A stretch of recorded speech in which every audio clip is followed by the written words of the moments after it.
Красненькая шапочка, милое создание,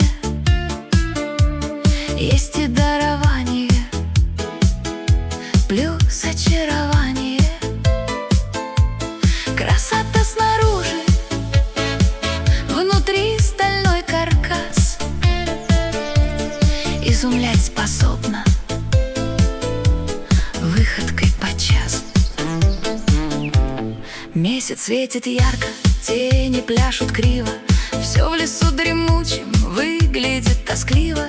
Серые волчары горечи хлебнули, помнят, как визжали Шапочкины пули.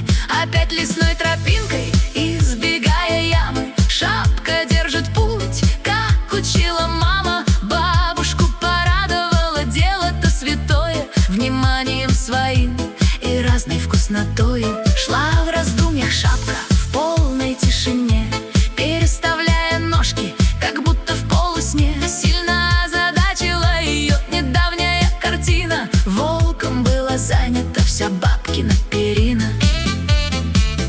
О волках не думала она в увиденном ключе. Волки представлялись ей только в жесткаче.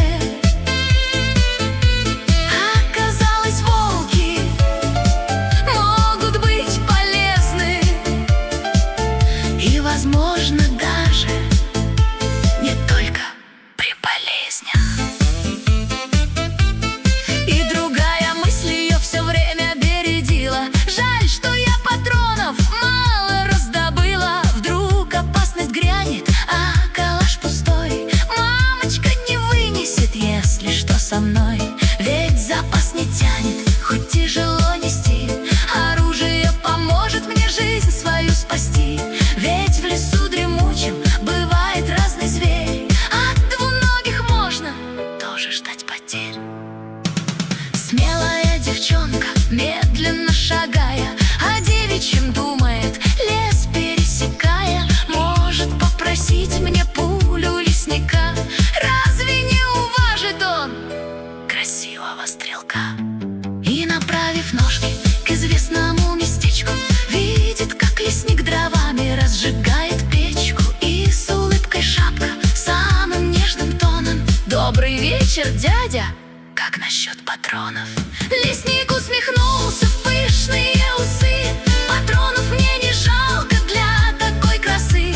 Снова приключений ищешь ты в лесу, парочку коробок все же принесу.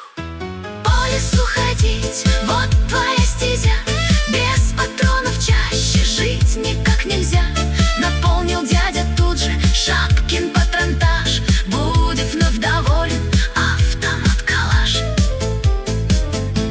Если зверь чужой объявится опять, будет чем девчонке зверя повстречать. Однако волки знают, с нею шутки плохи, на ее пути стать могут только лохи. В лесу все обитатели определенно знают, как отлично Шапочка в цели попадает. Сразу все притихнут и даже дрожь трясет, когда шапка бабушке что-нибудь несет. Кто сидит под елкой, кто в норе затих, вспоминая грохот Шапочкиных пых. Где летают пули, там им не до охоты, волки вспоминают лишь прежние походы. Давно уже порядок в чаще стал в почете, волки на посылках у девчонки ходят. Если в сумке тяжесть, шапка свистает, и ближайший серый тотчас груз берет. Пирожки, варенье, миски с холодцом, сало и капуста все несут бегом. А самый проворный и искусный волк винегрета бочку бабке приволок.